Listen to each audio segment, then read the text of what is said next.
I'll admit, even before watching this film, I was never really a fan of the musical Cats, and I am usually a big fan of musical theater. It didn't appeal to me, and I found its plot to be nothing more than morbid, confusing nonsense. Do you ever read or watch something and ask yourself, what was the creator on when they made this? Yeah, that's exactly how I felt about this as a whole. I mean, it's about a tribe of cats holding a contest to see which one of them gets permission to off themselves.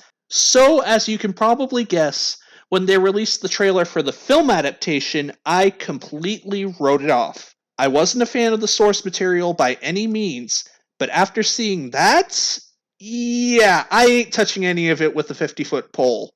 On another note, how is it that last April we managed to harass Paramount to redesign a blue hedgehog, but completely neglected to talk Amblin into fixing Cats? Heck, the effects for both were outsourced to the same studio, so if the internet wasn't going to step in, maybe the backlash from Sonic's design would have given them the same idea to do the same for this movie. And it maybe would have caused them to rethink their decision of making this, whatever it is, live action and make it animated like Amblin originally planned. I would have even accepted an approach similar to the live action Lion King if it meant not having to deal with this. Please note, this is in no way attacking the new Lion King, as it's actually one of my favorite live action Disney remakes. James Earl Jones' new Mufasa aside. As king, I was most proud of one thing: having you as my son. If you can't tell by this prologue, we're reviewing the 2019 film version of Cats. Just roll the animated intro card before I go crazy, please.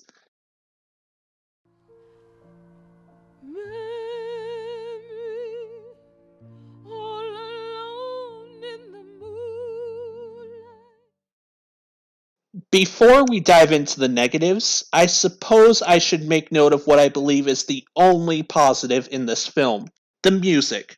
More specifically, the instrumental score. Even in the stage musical, I never cared for the lyrics, as they seem pretty generic and repetitive overall. And spoiler alert, it's the same way in the movie. However, the instrumentals and background orchestration are absolutely beautiful.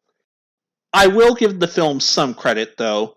Jennifer Hudson's take on the iconic Memory number was surprisingly decent and truly one of the film's few highlights. It honestly reminded me of Anne Hathaway's version of I Dreamed a Dream from Tom Hooper's Les Miserables. Other than that, the film is an absolute mess that I would like to forget as quickly as possible, so please be sure to like, comment, and subscribe for more.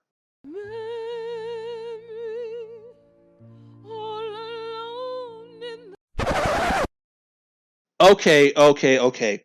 We could end the video right here, but you deserve to know what you're really getting into should you decide to watch this film, as much as it pains me to say it. Y'all know I'm just looking out for you guys, right? They say it's always the story that makes or breaks a work, but what do you do when working with something that really doesn't have one?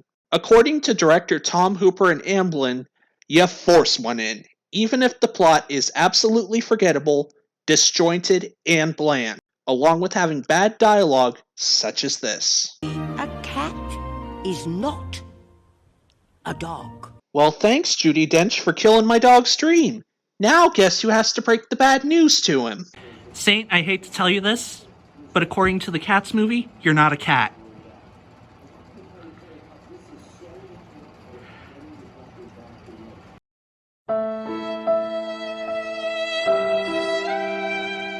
We already have the premise of a tribe of cats known as the Jellicles deciding who among them will ascend to the Heaviside layer, but it needs something else apparently.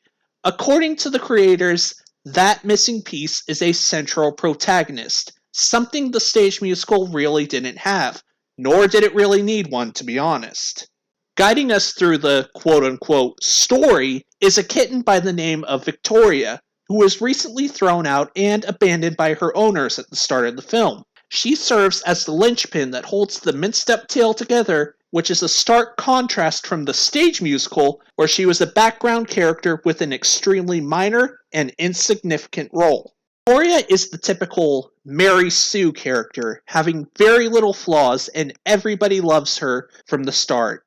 Like in the stage musical, this aspect is also a problem with the other characters, though it is much worse here. It seems they are also all one-dimensional and one-note.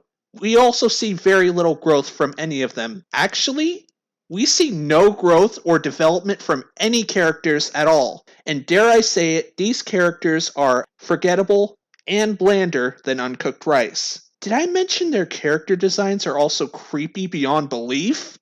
I get Hooper wanted to remain faithful to the stage musical like he did with Les Mis, and I commend him for sticking to his guns. I really do.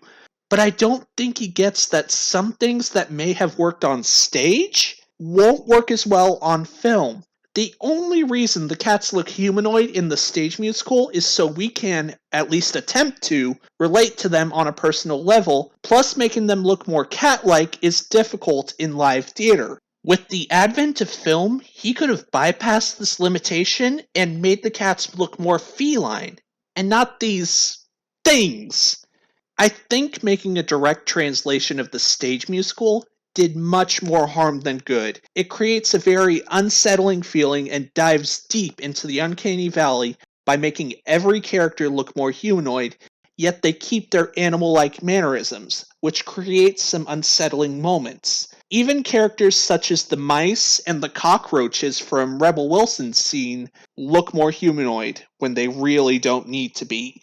In my honest opinion, I think this movie would have worked better if it were an animated production, like Amblin originally planned in the mid-90s. Not only that, an animated film would, ironically enough, allow for a much more direct interpretation of the musical, as you can make the cats act more humanoid without it seeming like they are obviously actors in fursuits. I can totally see Mr.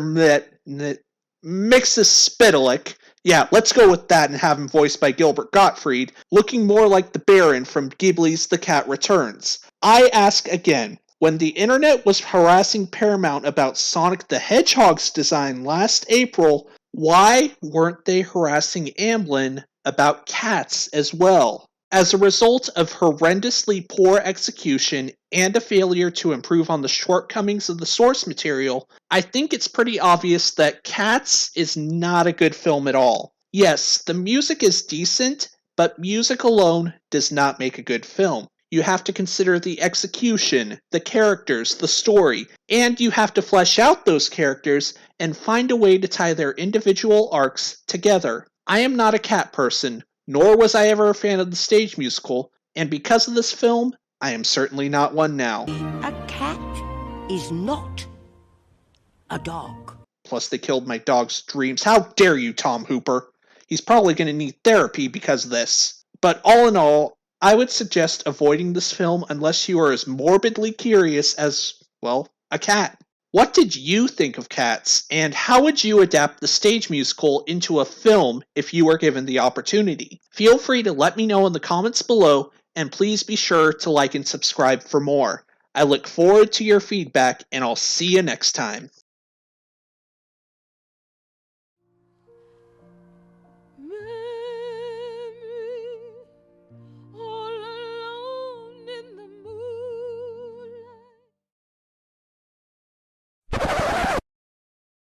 Okay, I found this interesting little tidbit when I was done writing the script, and I thought it would be too awesome not to bring up. Surprisingly, I wasn't too far off by saying the cats could act more humanoid in an animated setting, because apparently that was Spielberg and Amblin's original intent back in 1996. Based on this concept art, the cats would actually behave more like humans, similar to the stage musical, and the designs look similar to those of Don Bluth in films such as An American Tail and All Dogs Go to Heaven. I wonder if Bluth had some sort of involvement in this adaptation, since the characters look similar to his style. I wonder if there are drafts of this version's script floating around out there as well, because I would love to read it and see what direction Spielberg wanted to take this film in. Anyway, I just wanted to bring this to your attention since I love seeing early versions of films and what they could have been. And who knows, this version could have been much better than the one we've got.